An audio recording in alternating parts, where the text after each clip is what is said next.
Hello, everyone. Welcome to the Bitch Bible Podcast. I am recording live from a very fragile sodium retenting headspace. First things first, I would like to say happy Limb Difference Awareness Month. I'm not sure if you got the Google alert. It is Limb Difference Awareness Month. I don't want to put myself at the forefront of awareness for the limb indifferent, but I have been fighting the good fight with one jazz hand for many, many years. One leg, one jazz hand, whatever you want to call it. So this month, this April, celebrate your loved ones with a nub. Secondly, I am emotional this week. I am tender. I'm fragile. I'm feeble. Last night, I took my son to teppanyaki for dinner with my sister, and in attempts to create memories and celebratory moments for me as a single mother, I have found myself in an emotionally fragile state. Teppanyaki does something to me. I don't know if it's the forced celebration of it all. I don't know if it reminds me of my childhood. I don't know if the seed oils and the soy sauce just make me retain more water, and therefore I'm like more on the brink of having a meltdown. I just had a stroke. And on the verge of tears because I'm just retaining so much water that needs to come out from any orifice, preferably the butthole, but usually the eyeball, that I'm just in a bit of a tender state. Andrew has once again left me for dead. And I'd like to take this opportunity at the very beginning of the show to start a rumor. So Reddit trolls, clip this, and I'm going to give you some inspiration. Trouble in Paradise. Jackie Schimmel and Andrew Hawes headed for divorce, ? I fucking hope so, okay? I have been the biggest cunt roaming the Western Hemisphere for the past month. Why, you may ask? Because Andrew has left me for dead, okay? First, she was in England for a week. Then she came home for 5 days. Then she went to Nashville for a week, okay? This is all this month. In London for a week, comes home for 5 days, then goes to Nashville for a week, comes home for 5 days, then leaves for the Masters, comes home for 5 days, then leaves for Nashville. It's not fucking fair, okay? And all the while, he insists that Clyde and I, okay, abandon our routines and resources so that we can go get on a flight and appease him for maybe a dinner and a bath time every evening so that I'm left to tend to the child. So I'm going to take the child out of school, okay, out of his curriculars, leaving me without childcare, housekeeping services, so that I have to play hands-on mom, okay, in a foreign location, just so that we can, meet little handy Andy for Hattie B's at the end of the day and a little bubble bath while I'm disheveled, left to my own devices like a house-trapped whore. It's not happening. I'm like, Andrew, riddle me this. You want me to go stay somewhere. You want me to stay in either a smaller home or a hotel with a child in a slumber pod without childcare, without any type of assistance so that it could be more convenient for you. So that it's more convenient for you because you miss us too much. Well, you know what? Why don't you become a fucking investment banker then? Granted, did I sign up for this? Yes.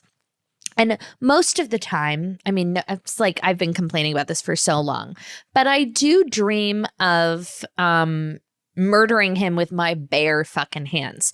Clyde has been, especially when Andrew is gone, Clyde kicks it up to a level 10. He's become a bit of a fucking bully and he's fucking with me, okay? So basically, the weekends require me just like cleaning up inconvenient messes, okay? I try to shower. He goes, this is what he did this morning. I take a shower. I trap him in there with me. He dumped all of my bath salts onto the floor and then started eating them. So is he going to go eat someone's face? What happens when you ingest bath salts? Remember there was like the bath salt killer in Miami who like ate someone's face off? I'm hoping it's me. I would love a little reconstructive surgery, honestly, but he was just eating the bath salts. They're organic, allegedly, Epsom salt. I don't know. Is he going to shit his brains out because he ingested magnesium? I don't fucking know. I don't fucking care. So first he was ingesting bath salts. Then I selfishly went and got us bagels. We were having a little breakfast. I had some pepper out on the table. He reaches up, takes the pepper cracker, throws it on the ground. Now there's just peppercorns everywhere. It's like an au poivre on my marble flooring. Okay.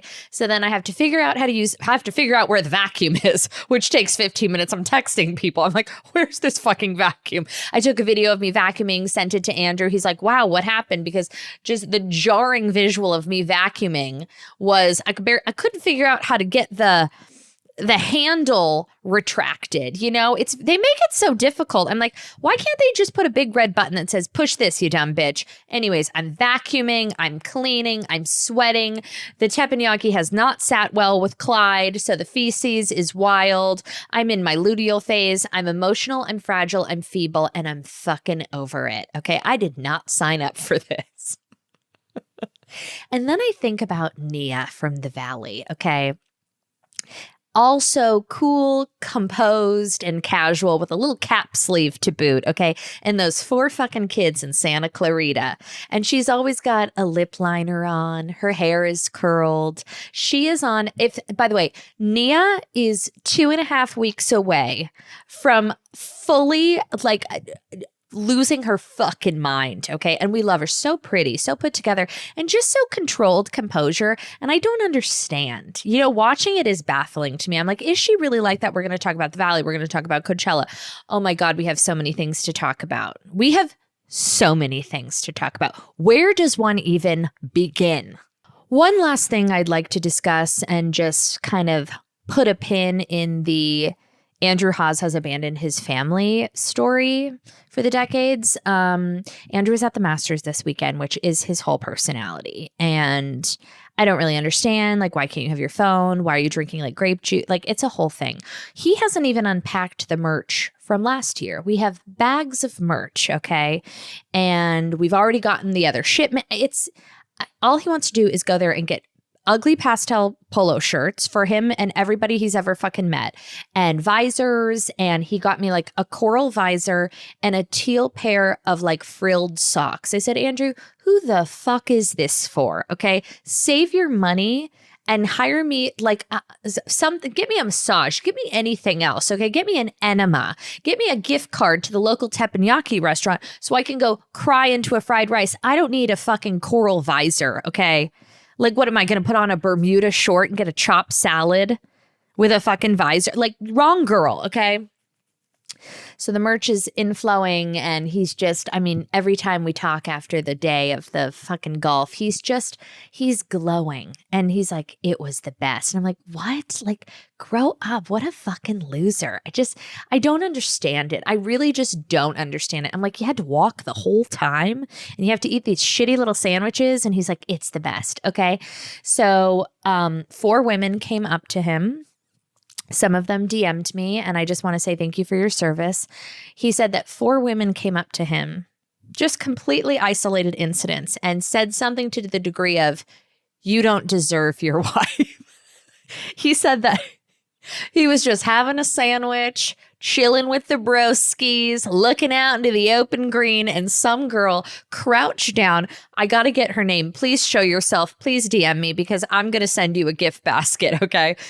Hovered down by his ear and said, you don't deserve your wife. She's a saint. And he looked over and he was like, thank you. I totally agree. And just looked at him one more time with Chardonnay breath and said, you don't deserve her, which is, sisterhood, really. So I'd like to say to those 4 women, thank you. I see you and I fucking appreciate you. If the teppanyaki tears weren't enough, I've also gotten a lot of 5150 calls from friends, family, strangers on the internet, all wondering if I've actually lost my mind because there was a bit of a reveal this week. And I'd like to discuss it. I'd like to issue a formal statement. On Friday of last week, it was announced that I will be joining the Heather McMahon Absolutely Not Norwegian cruise line in May of 2027, okay, a year from now. And the feedback was alarming. People are asking, have you been kidnapped? Is this a joke? Are you okay? How expensive is that pool renovation? Blink twice if you've been captured. Do we need to send the cops? The answer to all of that is yes. Now, I take my friendships very seriously. I'm a loyal person. And Heather called me about 3 weeks ago. Now, I've been pretty openly on the record with little to no wiggle room saying that there is nothing that would get me on that fucking cruise, okay? Not a gun to my head, not blackmail, not like proposed jail time, nothing. Quaaludes, like there's not, like just cruises in general are triggering for me. The last time I was on a cruise, as my sister so graciously reminded me when I made her move into my house this weekend to be assisted childcare for me and Clyde, really for me. She was like, I can't believe you're going on the cruise. I said, I know. She said, do you remember what you were like the last time on the cruise? I was like, yeah, I was a disaster. She says, Jackie, something came over your body. You never had a better time in your life than on that cruise. And I think I've kind of revised history, but the truth of the matter is that when I was 18 years old, I went on a Carnival cruise line with my family. It was like a 5-day Mexican cruise. I think we took off in Long Beach and we went to like Puerto Vallarta and Cabo and Tijuana, and I don't know where the fuck we went. Okay. I couldn't tell you. Could not tell you. We made 3 stops. Day 1, I was like the special activities cruise director. Okay. I was drinking drinks. It was, I was in Mexico, so I was able to order daiquiris, margaritas, pina coladas, all inclusive, all of the things. And I was feeling my libations and I was feeling the spirit of the Carnival cruise line. Okay. Something happened to me out on the open sea where I became a different version of myself. The chi-chis were just penetrating differently. And I was having the time of my life. Something about a buffet and an open bar and the wind in my hair, just something took over me. I was young, I was fuckless, I was emaciated skinny, like, my God. And I just dream of that body type. I'm going to get very, very thin at some point in the future. And I don't know when it's going to be because I'm not like, I don't have the work ethic to really put in, and I'm so afraid of Ozempic. Would I like to polish off 15 pounds quick? Yes. I'm praying for a tapeworm always, but I've started training, and I just want to warn you hoes that I'm about to get really, really thin, and I'd like to prompt some additional, I want Trouble in Paradise Reddit threads, and then I also want, is Jackie Schimmel okay? Something like, oh my God, like, hope everything's okay with Jackie Schimmel. I've noticed she's gotten really thin lately. And like, I hope it's like not health issues. Like you can see all the bones. Like she doesn't look like herself. Like I'm looking for that type of language. So if someone could just plant it and see if it grows, give me like a month or 2. I'm going to figure it out. But once like the jawline erupts a little bit more, we need to start some rumors. Like, oh my God, like, is she okay? Like, hope everything's okay with her. Like, make sure that it sounds like it's concern. You know what I mean? Because I just really want it to hit home, and I want to shift the narrative. Not like, wow, what a puffy dumb bitch. Like, wow, like I hope everything's okay. Like, she really should take some time to focus on her health and her family. Like I hope just float it, think about it, and then rework it, and then send me a draft, and I'll like make a couple notes. But it needs to come from like a place of concern for my health. Like she's lost her sparkle. Like, wow, she looks like weak and frail. And like, has anyone noticed in the videos, she's like swimming in her clothes and like her clavicles protruding. And like, this is so toxic for her audience. Like she's always been someone that's like healthy. And like, now I hope like the lights haven't gotten to her, and I just hope everything's okay. Like full Dallas Buyers Club, Matthew McConaughey, like worried. AIDS.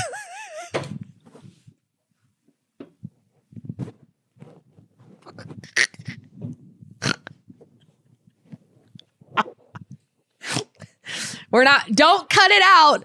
Don't cut it out. It was the wrong show. We don't cut things out.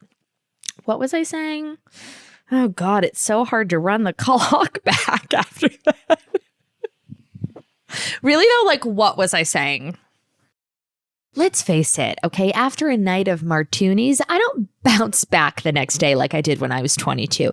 Even one martini can like really take me out. I have to make a choice. I can either have a great night or a great next day. That is until I found pre-alcohol, okay? ZBiotics pre-alcohol probiotic drink is the world's first genetically engineered probiotic. It was invented by PhD scientists to tackle rough mornings after drinking. Here's how it works. When you drink, alcohol gets converted into a toxic byproduct in the gut. It's a buildup of this byproduct, not dehydration, that's to blame for rough days after drinking. Pre-alcohol produces an enzyme to break this byproduct down. Just remember to make pre-alcohol your first drink of the night, drink responsibly, and you'll feel your best tomorrow, okay? I gotta say, with me, the martinis and Pilates, they're always against each other, okay? So if I have too many teenies, I'm not making it to Pilates, okay? You get what I'm saying? So I tried pre-alcohol a couple weeks ago, and when I tell you, like, the shift in my mood the next day was unbelievable. I drank it just before I rang my little martini bell for Andrew, and I felt amazing the next day. I crushed in Pilates. I was frisky, nimble as ever. Let's be real. Usually a Friday night out means a Saturday morning spent canceling Pilates and rotting at home. But since I started incorporating pre-alcohol, my evening drink doesn't disrupt my morning flow. Remember to head to zbiotics.com/bitchbible and use the code bitchbible at checkout for 15% off. Okay, now we're back. AIDS, the cruise. Okay, well, I'm back on track, baby. Maritime law. Heather calls me a couple of weeks ago and she's like, Jackie, we have this thing, me and Heather, where it's a bit of a Hail Mary. Like we know, because we have such an authentic, like non-industry, like non-transactional, like real friendship, which, you know, is not that it's rare in the space, but like I feel like there's a lot of friendships that are more performative based friendships when you have people that like kind of do similar things and are like on the internet and everything's like click, tag, like pick, picks. And I'm really cognizant, Heather's really cognizant of like just eliminating that part of any friendship.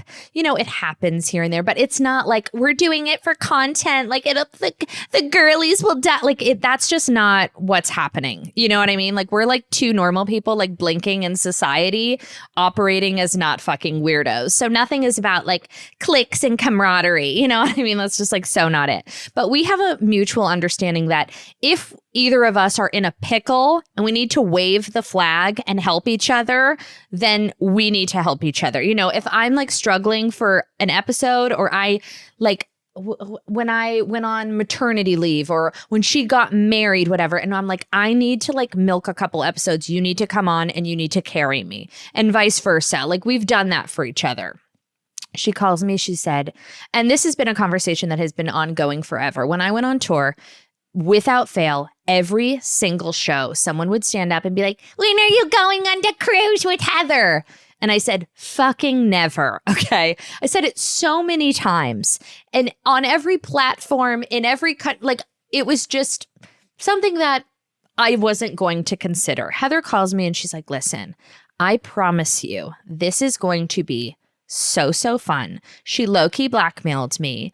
And I said, Heather, I'm going to come on that cruise with you. And she almost couldn't believe it. She gasped. There was a lot of groundwork to be laid. Okay, she planted the seed many moons ago. She's also buying me about the equivalent of 6 Birkins. So the moral of this story is Jackie Schimmel can be blackmailed and Jackie Schimmel can be bought. And she will do just about anything to leave her family for dead. Okay, especially after Andrew has hightailed it to, you know, the Cotswolds 6 times in the past 4 months. Yeah, I'm going to get on that boat. I'm going to get an IV of Belvedere and Dramamine, and I'm going to get my tits out. And I'm going to be so fucking skinny by then that you bitches better watch your goddamn back. Okay, you'll barely see me because I'm going to be so frail. So something to look forward to. And you know what? Everyone I spoke to that went on the cruise was like, it is actually like so much fun.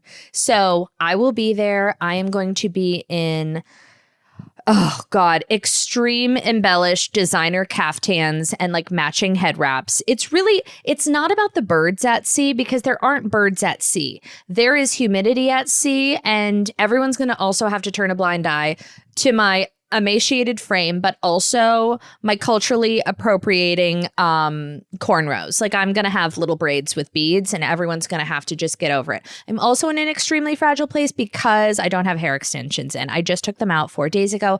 I needed the scalp to breathe. I need to get my hair color. Like, we need to figure out the hair color. I need oxygen to the cerebral cortex, and I've got so much sodium retention that I don't even know what to do with myself. So I will see you at the Absolutely Not cruise. It's going to be wild. My sister was reminding me, like, I think a lot of the reason I have so much trepidations about being on the open sea again is that the last time when I went on my 5-day Mexican cruise, you guys don't even understand what happened to me.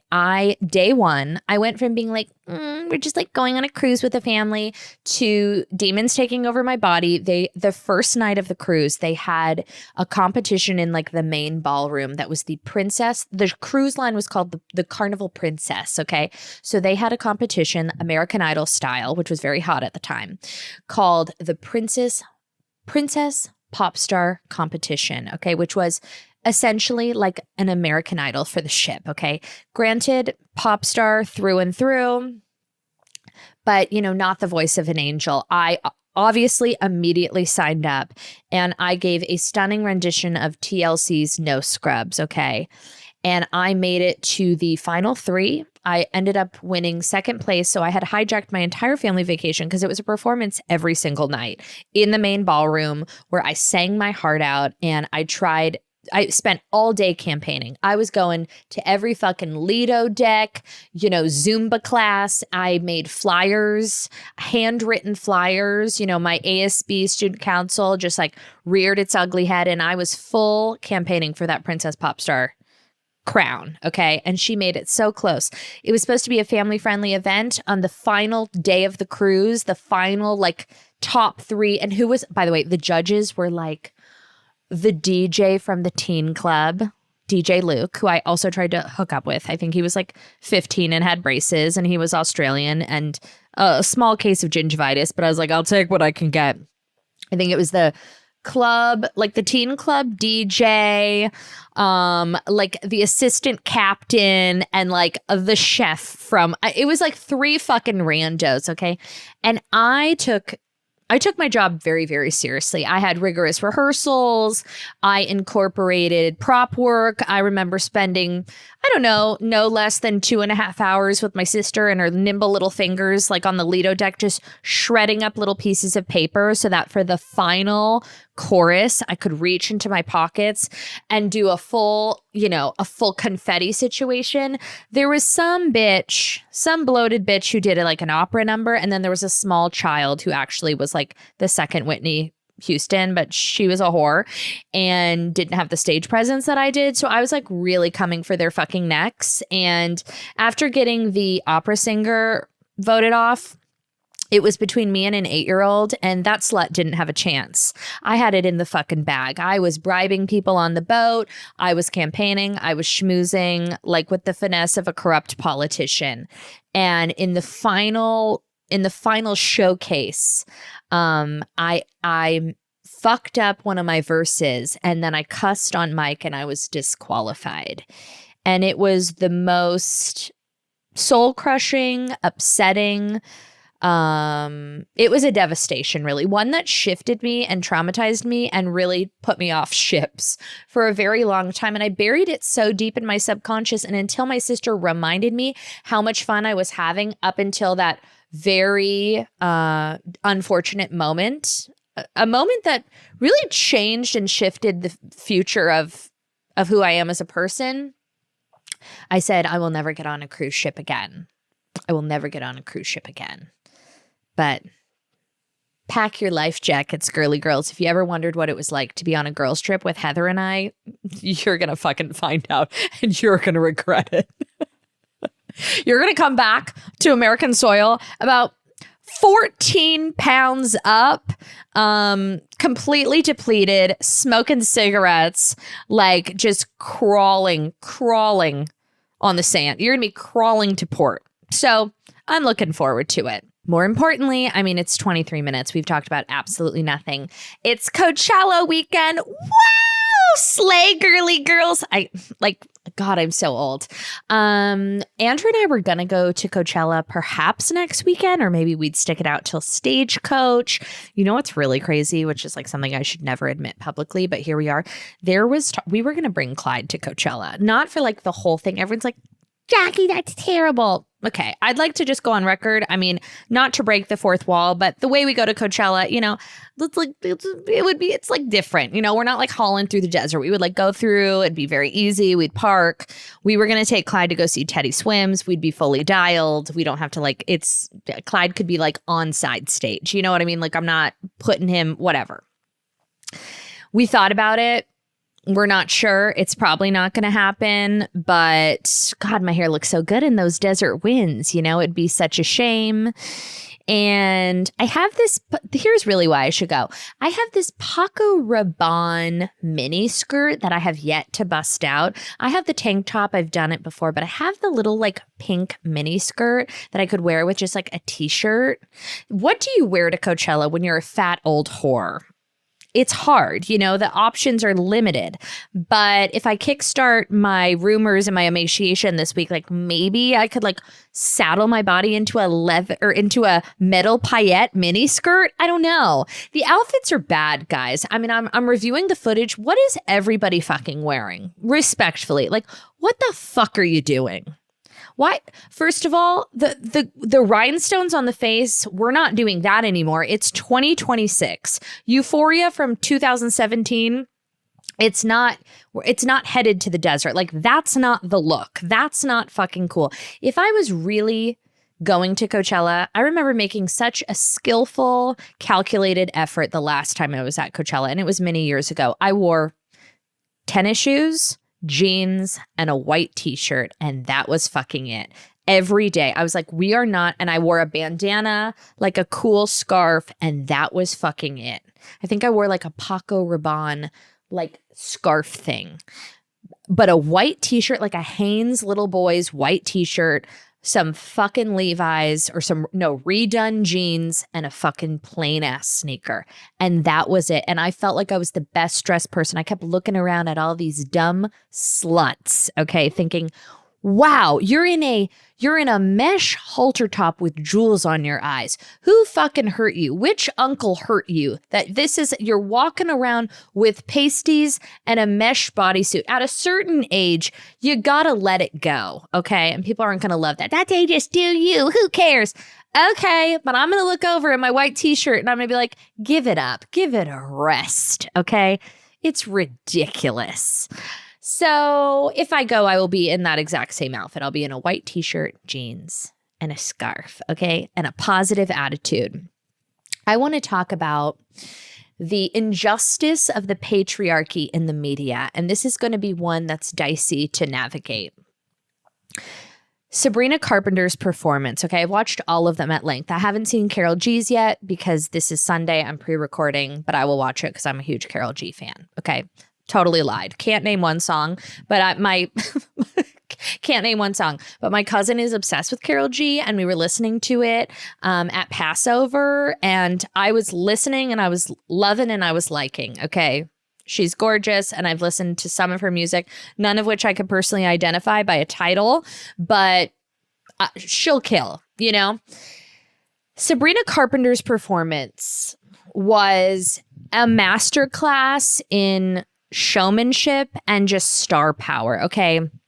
The amount of just like visual execution and training, and everyone has to understand that's a completely different set than what she's been doing on tour. So she had to relearn choreography, like set marks and moving around the stage and visuals and all of these outside parameters. Like she bled out on that fucking stage. She was giving us costumes, old Hollywood, nostalgic references, thought-provoking monologues, and then you hear people being like, the Susan Sarandon bit was a bit of a downer. It's all like everything is so thoughtful, okay? And so an experience that you don't get at these festivals, okay? And the amount of work and like just artistic vision, and that is the amount of effort. Like, she bled the fuck out. She water fountains, live cars, men dressed as dogs, the costumes, the everything, the vocals, the band, the dancing, the sets, so thoughtful and so like masterfully executed. Okay. Like, sorry you had to listen to Susan Sarandon play an older version of, like, it all made sense. And then you get Justin Bieber, God bless him. Okay. I watched his set and he is, swaggy, as the kids say, and vibey and cool. And he's got great songs, but he's laying on a Skylark orthopedic insert. He's laying on an orthopedic foam insert with no band, a backtrack, and he's singing. When he put on Where Are You Now, the Skrillex song, could he have given us a jump? He's perched at a computer playing YouTube videos. And for people who are like, no, he was healing his inner child. That's a leap, okay? That's a reach. That's a creative reach. And I understand that the Bieber fans, they've been so deprived of any live performances and kind of like a connection with him on a stage that they're going to take what they can get. And I hope they had the time of their lives. But if we are really, really talking about a performer, a star, and giving the people what they want from an unbiased opinion, playing the YouTube videos and then singing along to a track, you know what it was giving? It was giving the Dim the Lights tour, okay? I don't want to say that Justin Bieber jacked my shit, but did I stand on a stage regurgitating old childhood videos for cash? You're damn right. But I was hitting you with a little razzle dazzle in between. Him just kind of being like, it's not clocking. I'm standing on business. Baby, baby, baby. Oh, like, jump, connect, dance. Give us something. I need some energy. I was watching with Clyde, and I am training him to be, he wants to be a rock star. If you ask Clyde what he wants to be when he's older, he says, rock star. He goes, Daddy, make me muchach. Daddy, make muchach. So he's like, listen, I will have him in. Tina Knowles has seen nothing yet. I will have this guy high kicking and shaking his tits like you've never fucking seen. When I watch someone perform, okay, as a non-performer, I need energy. I need connection. I want you to bleed the fuck out. You have to act like you're having the time of your life. Like, jump, dance, give us a fist pump in the air, a little razzle dazzle, but just to hover over a computer with your hood on, it's very... there's a generational disconnect for me, okay? I want to see a kickball change and a sweat and a corset and a sparkle and a this and a fire and I give us what we want. Feed the people. If you've seen the myriad of photos that I post of Clyde, which is embarrassing, yes, you would know that he's absolutely gorgeous, okay? He's my boyfriend. I'm obsessed with him. If I had to choose between him and my husband, I would push Andy off a cliff in a heartbeat, okay? And because of that, I would only serve Clyde the best of the best, okay? And that is why I love Little Spoon. I started Little Spoon when I was transitioning Clyde into blends and purees, and I made like one puree. It cost me $700 to make, and a mess and like years off my life. And I thought, what is a company I can trust? And I found Little Spoon, paid retail, bullied them into sponsoring this podcast. They have food for children of all ages. I love their toddler plates. These kids devour them. The cheesy pizza, the butternut squash, macaroni and cheese. They hide vegetables. Your kids will lick the plate. And having a meal on deck is just so important. Knowing that you always have something that is healthy, that your kids will love, that they will eat. It really really takes the stress out of mealtime. Feeding the kids doesn't have to be complicated. Little Spoon makes it easy with real nutritionally balanced meals and snacks designed for every stage. It shows up ready to go, takes the pressure off, and somehow still gets devoured, veggies and all. No artificial dyes, flavors, or sweeteners either. And you know what? That's a win I will take every time. Get 30% off your first online order at littlespoon.com/Bible with code Bible. That's LITTLESPOON.com/Bible with code Bible for 30% off your first order. Good hair days really do come few and far between for the old shimster. So on the days when I've got a fresh blow dry and I don't look like a sewer rat, I really like to soak it in, okay? When your hair looks and feels healthy, you just pop off the pages differently, okay? You're more confident, you're more relaxed, you're not constantly checking mirrors or adjusting your weave, okay? That is why I love Nutrafol so much. Nutrafol is the #1 dermatologist recommended hair growth supplement brand, and it's the #1 hair growth supplement brand personally used by dermatologists, okay? Nutrafol's hair growth supplements are peer-reviewed, NSF certified for sport, clinically tested to measure improvement in hair growth, quality, and strength, okay? It's also not a one-size-fits-all approach. They offer multiple formulas for men, for women, different life stages, postpartum, menopause. I took Nutrafol after having Clyde, and it changed my life. Like, I swear by this product, and you will too. If you have not tried it, this is not a gimmick. Please try it and give yourself the ultimate gift. Let your hair be one less thing to worry about. See visibly thicker, stronger, faster growing hair in 3 to 6 months with Nutrafol. For a limited time, Nutrafol is offering our listeners $10 off your first month subscription and free shipping when you visit Nutrafol.com and enter promo code Bible. That's Nutrafol.com, spelled Nutrafol.com, promo code Bible.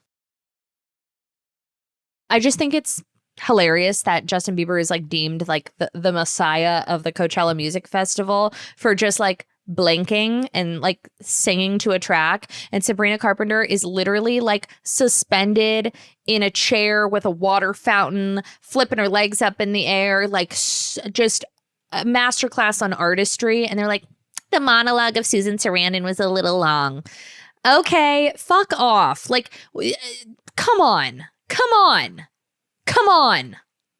Also, just a sharp right, because I've been seeing so much Coachella footage and like outfits and looks of the day, I think about this a lot.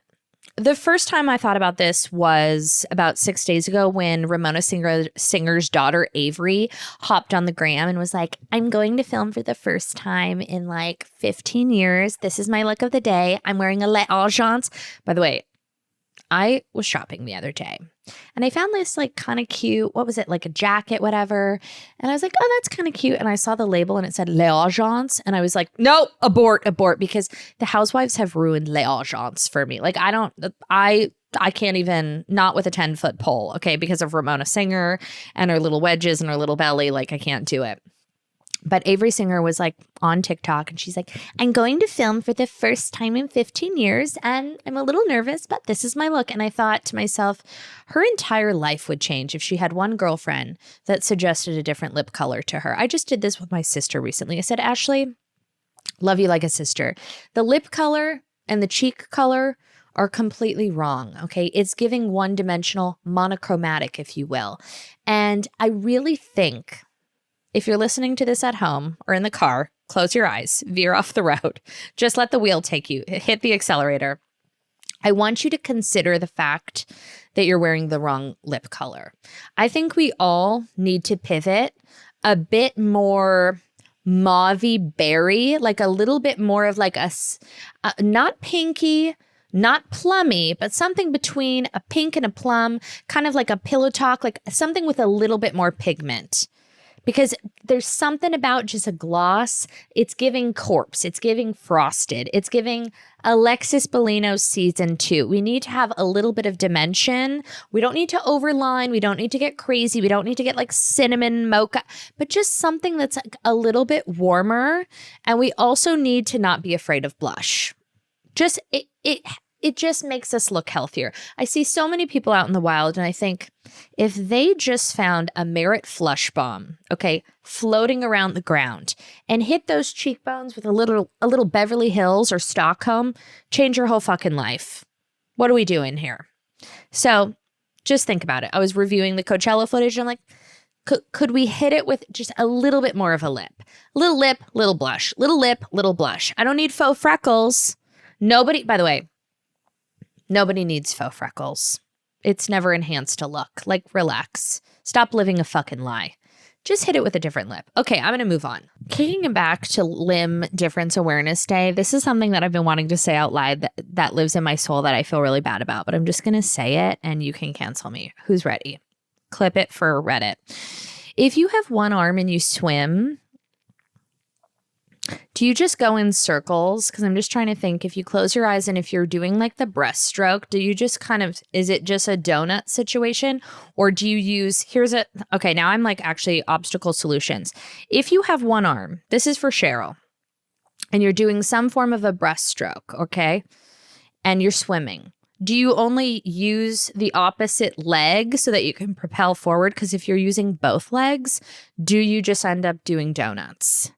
But if we do, like if I'm missing my left arm and I'm using my right arm, if I use my left leg and I go and I act as if I'm also missing a leg, then maybe we go into a straight line. Something to think about. Obstacles, solutions. Happy Limb Difference Awareness Day. By the way, if my son had one arm, I would be making these jokes. So don't try me. Moving on. It's not a joke. It's just thinking out loud. Ed Sheeran. Here's another thought that I'd like to say out loud. This episode's going really great. I feel like this is going to be, I haven't been problematic in at least like 3.5 weeks. This feels right. I was listening to the past couple episodes. I'm like, wow, she's really lost her sparkle. Not good, but we're back, baby. Seeing male influencers at Coachella has me feeling some kind of way. And that kind of way is vaginally dehydrated. I'm going to say something that's not of the times and not appropriate. Heterosexual male influencers are the most embarrassing group of creatures roaming the planet. And I'm well versed in influencer economics. It actually doesn't matter how much money you make, because that would be the counter argument is like, yeah, they're laughing all the way to the bank. They're making millions of dollars. Yeah, but how do you sleep at night, really? You know what I mean? Like, is there anything more unfuckable than a straight dude with a ring light? Like capturing content. If you see a straight man, okay, let's make an oath to each other. If you see a straight man with a phone case with a suction like sticky on the back that they can prop up to a mirror and tell you about their look of the day, I want you to punch them in the dick. Okay, I'm inciting violence because we have let these men get too comfortable. And is it hypocritical? Like, am I hitting you with ads? Yeah. And I'm embarrassed about it, quite frankly. But the straight man, like, go work on the railroad. You know what I mean? Like, what are you doing? Okay. Go get a real estate license. Go do some accounting. Like, get a real fucking job. Do you think we give 3/8 of a fuck about your TikToks? Or like where you got your sad board shorts, shaka shaka? Go home. Pack your ring lights and go fuck yourself. You are a devastation. Men went to war, okay? Like, men, by the way, I mean, we're not going to get into it. This is an upbeat podcast, but you have a ring light packed and you're doing swipe to shops on your aftershave? Get the fuck out of here. Not one person wants to fuck you. Not really. That's all. The backyard reno is underway, baby. Okay, I've already picked out a bunch of outdoor furniture to get from Wayfair, even though we haven't even like started demo yet. I'm just like thinking ahead. It's Way Day at Wayfair, okay? Which means from April 25th through the 27th, you can score the best deals in home, okay? Like up to 80% off with free shipping on everything. Plus everything ships fast and free during Way Day, baby. Wayfair is unbelievable, okay? They have everything you need. The price point is unmatched. Now, here's a little industry hot tip and a trick, okay? I buy fabric from Wayfair all the time because the price point is unmatched. My beautiful pink banquette in my kitchen, that fabric I purchased from Wayfair. The light fixtures from Wayfair. I have the most beautiful mirrors. When I was redoing this studio bathroom, I needed mirrors immediately because they couldn't wire the sconces without mirrors. I went on Wayfair. I got 2 mirrors. They were delivered within 2 days. They're beautiful. They're heavy. I mean, just everything. You can get pre-made vanities from Wayfair. I really, really am so passionate about it. Like, seeing is believing. Just check it out for yourself. Way Day is the sale to shop the best deals in home. We're talking up to 80% off with fast and free shipping on everything. Head to wayfair.com April 25th through the 27th to shop Way Day. That is WAYFAIR.com. Wayfair. Every style, every home. Some more current pop culture things that have been really bothering me. These are the only 2 things I have on my outline. LOL outline for this week. Sometimes I'll like jot down a note that's like 3 words and I'm like, that's my outline. These are the 2 things and then we'll debrief. Sydney Sweeney says she has chocolate chip cookies with every meal at Euphoria premiere. The second thing is Nikki Glaser says she likes when her boyfriend cheats. She thinks it's hot. Let's start with Sydney Sweeney because it's no days off for Sydney Sweeney. She's quirky with those big old tits. Gummy bears. I don't know why. Something about Sydney Sweeney. She does something to my colon. Okay. She does something to my colon. The teppanyaki and the Sydney Sweeney. I can't fucking deal with it. At the Euphoria premiere, she said something to the degree of about her needing to be like in swimsuits and skimpy clothing in this season. And she's like, I was telling Sam Levinson, like, but I eat chocolate chip cookies with every meal. So let's just run it back. So you put gummy bears on your rainbow sherbet for your signature scoop at Baskin Robbins. Google it. If you're not up to speed, that's a you thing. You should be listening. Okay. This is educational information that you get on this podcast. So you put gummy bears on rainbow sherbet in a chocolate dipped rainbow sprinkle cone. That's your go-to ice cream order. You fix cars. You have a polyblend lingerie brand and you eat chocolate chip cookies with every single meal. I wake up, I have chia seed pudding, and then I have a chocolate chip cookie. For lunch, I have a Greek salad, and then I have a chocolate chip cookie. For dinner, I love pasta, and then I have a chocolate chip cookie. You have 3 chocolate chip cookies every fucking day? No, you don't. I have a chocolate chip cookie with every meal with that tight smile. Get the fuck out of here. If that is true, let's play devil's advocate. If that is true, shut the fuck up, okay? And if it's not true, shut the fuck up. You're having I have chocolate chip cookies with every meal. No, you don't. No, you don't. I haven't had a chocolate chip cookie. That's a lie. I had a chocolate chip cookie 3 days ago. I got it from Erewhon, the Mad Chip chocolate chip cookie. Kind of nice, kind of thin, kind of crunchy, good with a reheat. And you know what? I won't have one for another fucking 2 weeks, okay? Because I'm trying to get a Reddit thread going. And I want people to fucking worry about me. If I have a chocolate chip cookie 3 days a week, I'm living the goddamn dream. Nobody's having 3 chocolate chip cookies a day, Sydney Sweeney. That's why Sydney's... Honestly, am I kind of good at impressions? Like, I feel like it's an untapped talent that I'm, like, exploring. All my best impressions are of people, like, in my personal life, so I can't really do them, but you would die. They're so good. I find this to be bad for women, anti-feminist, just really, you know what it is? It's fucking stupid and it's annoying. That's what it is. It's just fucking annoying. With their signature scoop. And the big tits just bopping around. Like, okay, we're good. It's fine. Like, it's fine. But thanks.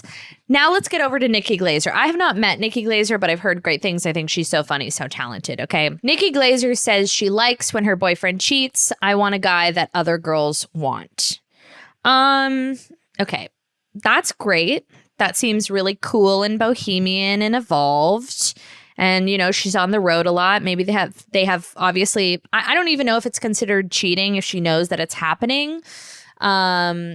if I'm being really honest, and I would say this to her if she was my friend, it reads a little like toxic insecurity, kind of that push-pull of like the thought of him being with other women and being adored with other women like makes you want to win him, and then you get to bring him back. I don't know. There's like some psychological aspect to that I don't really understand. However, I would just like to go on the record and say this. And I mean this so sincerely. And I say this to Andrew all the time. And I'm not fucking joking. If Andrew so much, I mean, he's not on social media, but if Andrew even sent somewhat of a flirty text to another female, like a winky face, I've said it so many times, but you have to know, like, I am not fucking joking. This household is a zero tolerance policy. I would break this family up in 2.5 seconds. There would be no second chances. I also know thyself. I would bring it up every single day for the rest of eternity. If Andrew did anything nefarious, even mildly nefarious, I would bring it up. First of all, I would tell everybody. It would be day one. I'd be on this mic. I'd be like, bonus episode, bonus episode. My husband's a dirty dick dog. Like, it would be there. I would never protect him. I would tell everyone. I would burn the fucking house down. And he knows this about me because I have follow through. Jackie Schimmel doesn't say these things and doesn't execute. I will execute. Oh boy, will I execute. Okay. Put your dick in a blender and serve it to you with a chocolate chip cookie. Even if there was one flirty text, okay, an inappropriate DM, a liking of a bikini photo, any of that sort of behavior would not work under my roof. And it's not because I'm insecure or territorial or whatever. I just don't fuck like that, okay? I don't fuck around. You open the floodgates. Absolutely not. And the foundation of this marriage and this family life and this home is zero tolerance policy. It would never work. I would never forget. I would never forgive. I would bring it up. I would tell everybody with a pulse, okay? Instantly. There would be no secrets. There would be no protecting. There would be no rehabilitating or therapizing to keep this family together. You know what I say to Andrew? If you do one fucking thing, even if you think it's nice and I interpret it as inappropriate, you will never hear from me again. I will have my lawyer Fran reach out to you. I will cut off all communication and I will alienate your child against you. Okay. I will tell him everything.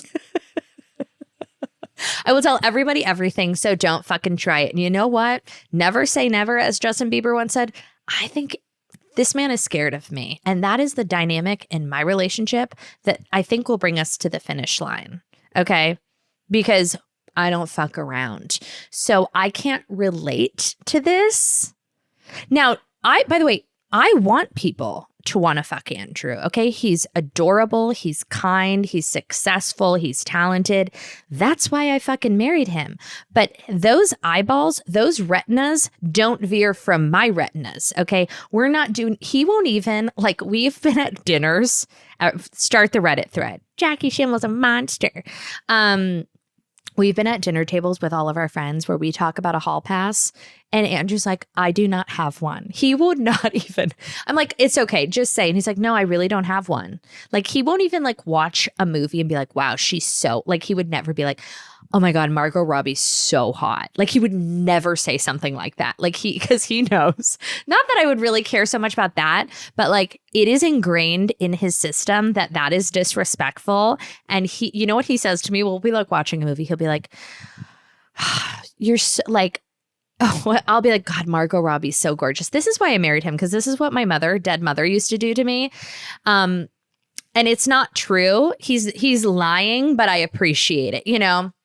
I'll be like, oh my God, Margot Robbie, like, could you die? Look at her face. She is the most gorgeous woman roaming the planet. And he'll look at me and he'll go, you're prettier than her. And I'm like, that's everybody. Like, I know without a doubt, like, everybody, like, Helen Keller knows that's not true. Like, that's just factually incorrect. But like, love you for saying that. You pass, green light, gold star on the forehead. Okay, well done. My mom used to say the same thing. I'd be like, oh my God, so-and-so so gorgeous. No, she won't age well. You'll be beautiful forever. Like, everything. And I was like, no, Mom, like, these are isolated events. Like, I'm just making a comment. You don't have to make it like I'm comparing myself. I'm a very self-efficient, like, I'm not a self-efficient, but I am self-efficient. A very self-assured person.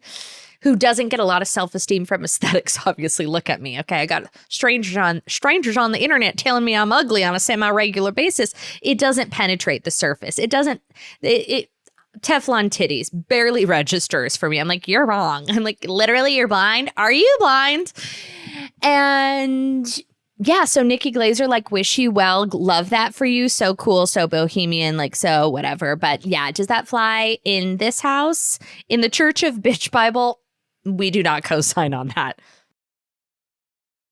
The backyard reno is underway, baby. Okay, I've already picked out a bunch of outdoor furniture to get from Wayfair, even though we haven't even like started demo yet. You know, I'm just like thinking ahead. It's Way Day at Wayfair, okay? Which means from April 25th through the 27th, you can score the best deals in home, okay? Like up to 80% off with free shipping on everything. Plus everything ships fast and free during Way Day, baby. Wayfair is unbelievable, okay? They have everything you need. The price point is unmatched. Now, here's a little industry hot tip and a trick, okay?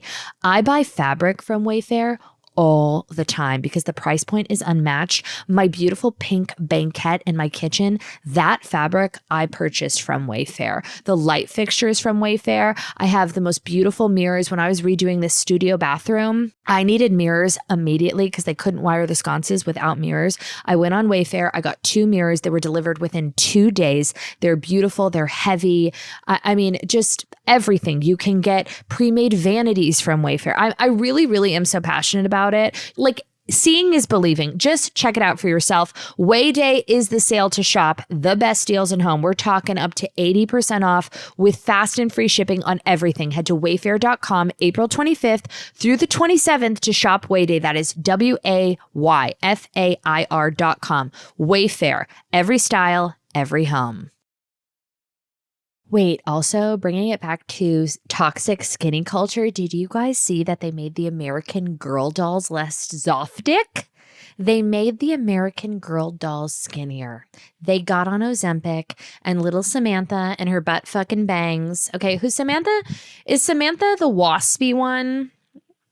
I think so. Samantha was like the rich one from Connecticut. By the way, I clearly wasn't very into American Girl dolls. When I was like 6, I was watching Melrose Place and like smoking a cigarette with having a Chardonnay with my mom. So like watching Marcia Cross shave her head. So, you know, perhaps that loss of innocence keeps me very out of the loop with the American Girl doll culture. My only experience with American Girl dolls was my cousin Claire had like an obscene amount of bitty babies. And this is like bitch Bible lore. If you've been listening from the jump, you probably know this story. But my cousin Claire had like 30 bitty babies. Okay. They're very lifelike looking baby American Girl doll diffusion brand. Okay. And we decided when we were like 13, 14, oh, I am going to get canceled for this episode. Perfect. Tempt me with a good time. We decided that we thought it would be funny on Father's Day. We were having like a big family barbecue, got a little bored with the company, that we were going to take all of her American Girl dolls and leave them on people's doorsteps and ding dong ditch them. So they thought they were like getting a baby at their door. Like, it just seemed like a funny thing to do. And if we could access their backyards, we also chucked a couple into people's pools because we thought like, oh my God, maybe they'll go outside. They'll see like a baby at the bottom of the pool and like freak out, which is terrible, but like low key hilarious. Also, we were like 14, 15 years old. So definitely too old to be running, you know, suburban game like this. So this is at like 7 p.m. on a Sunday family barbecue. Okay. We put on all black. We put like black war paint under our eyes. And we're dropping these babies at all the neighbors' house, which by the way, you're welcome. Because those bitty babies, I don't know, MSRP like $30 a pop, which is a deal for a baby. And we go like up to one of the houses on her street. They were new neighbors. And we were always very inclusive children. So she had babies of all walks of life, ethnicities, etc. She had the Asian babies. She had the black babies. She had the white babies. She had the limb indifferent babies. She had all the fucking babies. Actually, there were a couple speaking of limb difference awareness, okay, she definitely had a couple one-armed wonders in there, but that was just, you know, because the dog. Anyways, whatever. So we go up to one of the neighbors. We leave the bitty baby on the doorstep. and we ring the doorbell and then we hide in the bushes. Okay.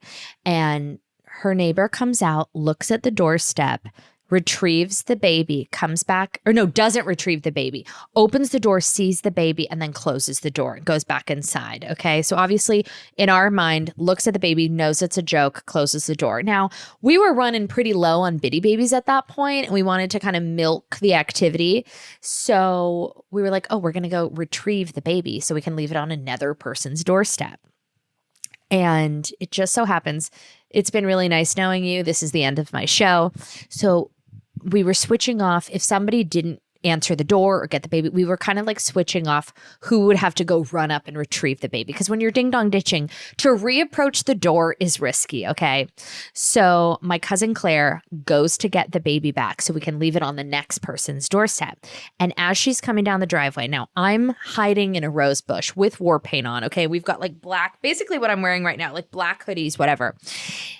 At 7 p.m. in a, upper middle class, like suburban neighborhood. As she's coming down the driveway to meet up with me so we can go to the next house, this man comes out of the side yard with a knife and a phone, with a knife in his hand. Okay. We're 14 years old, turning 15. And he says, "Who sent you?" And my cousin is like, like we are jilted at our core. Okay. We are stupid, like living in a different, this is the scariest thing that's ever happened to us. Okay. We are living in a bubble of privilege and naivete, if you will. So I see all this happening. Now, if I was a real piece of shit, I would have just bolted back to the house and had a hot dog. But I was like, my sister in crime is being held knife point and the sun hasn't set. Okay. It's May, June, whatever. Like it is literally daylight saving. The sun is still up. Okay. And we're running around the neighborhood like two fucking idiots. He says, "Who sent you?" Now, coincidentally, somebody at the very same time, like some teenagers drive by, like gunning their car that looks like a getaway car. Okay. He's now on the phone with the police. He's like, "Who sent you?" I pop out of the bushes trying to save her. And I go, it with war paint on my face, same as her. I go, "The ding dong ditchers went that way. We were trying to catch them. They were doing the same thing to our house. We got to go get them. I don't know. They went that way." And the guy looks at me and he says, "Get on the ground. Do not move. Sit down." So now we are both crouching in front of his garage. He has a knife in his hand. His wife comes out and is like, "Honey, like calm down." He's like, "I'm calling the police. I'm calling the police." We're like, we were just, blah, blah, blah. So what happened was, this is so bad, but this is what happened. And I live without secrets. It's already out there. By chance, these new neighbors that had just moved in, they had lived there for maybe a month and a half. Okay. My cousin had never met them. They're new to the neighborhood. They had moved from San Francisco because of hate crimes in their neighborhood. Okay. They were a young Asian family with 2 young daughters. I'll never forget it. It was, by the way, you want a girl to stop ding dong ditching? Hold them knife point, okay? In suburbia at 7 p.m. on Father's Day. It'll jilt you to the core. I was like, got it, copy. This is the universe sending a message. Too fucking old to go ding dong ditching. They had moved to escape a hate crime. Okay. And we're trying to start over in a new neighborhood with like fun-loving suburban families, an inclusive neighborhood. And here are these 2 dumb white girls in war paint, ding dong ditching, leaving baby. Like they thought it was like some form of a hate crime. And the cops came and the wife was so sweet. She was like, "I'm sorry, my husband's really paranoid. We've experienced," like she was like kind of making apologies for him. The cops come. Okay. They said, "Where do you live?" And we were like, and now we're just fighting for our lives. I'm like, "We just lived down the street. We were Father's Day. We just thought it would be funny to throw the babies in people's pools. We were ding dong ditching. Please, we're not going to jail, Oliver. Oh my God, where are we?" And now we're hysterically crying, freaking the fuck out. Okay, so we run. The cop goes, "Okay, we're going to get this man's report. Then we're going to come to your family's house and we're going to talk with you guys." We are now spiraling. In my head, I'm going to juvenile delinquent center. I'm going to be locked up. Orange is the new black. Like I'm, a lifetime in prison. Everything is flashing. I'm going to get kicked out of student council. Like my life flashed in front of my eyes. This man is holding a knife. We run home. Okay. We hadn't even had dinner yet. We run home and we're in shambles. And my dad and my grandpa and my uncle, they're like, whoa, girls, what the fuck happened? We're by the way, we still have a trash bag of bitty babies that we've been schlepping all over the day. We just have a bag of these fucking dolls. We went ding dong ditching and we left this baby on these people's doorsteps, and then lived in San Francisco and they had a hate crime, and then there's this car drove by that was speeding at the same time, and it looked like we were casing the house, and he came out with a knife and the police are here. And my dad and my uncle and my grandpa are just like, a man with a knife. Like, that's all they heard, is that this man with a knife was like holding us hostage in his fucking driveway in these track homes. They storm up and the police come, and the second our dads left the house, my cousin Claire and I sit on the sofa and we're so overwhelmed. And we just look at each other. We're both holding this bag of bitty babies. And we look at each other and we just start crying, laughing. But we're like, we got to lock in our story. Now, like, what we did is wrong, but how are we getting out of jail? The cops came, the man apologized. It was a beautiful Father's Day, and one that I've also buried really deep. I feel like I repeat so many stories, but I haven't repeated that one, and it's probably for good reason. It's not funny. It's not funny, but anyways, give us 5 stars on iTunes. Really deserve it. This is my swan song, if you will. I had so many other things to discuss. We're going to have to cap it and shelf it for next week. Oh my God, I've got Morgan Stewart coming on. We have fun things ahead. So you stay posted and eat your chocolate chip cookies. Goodbye.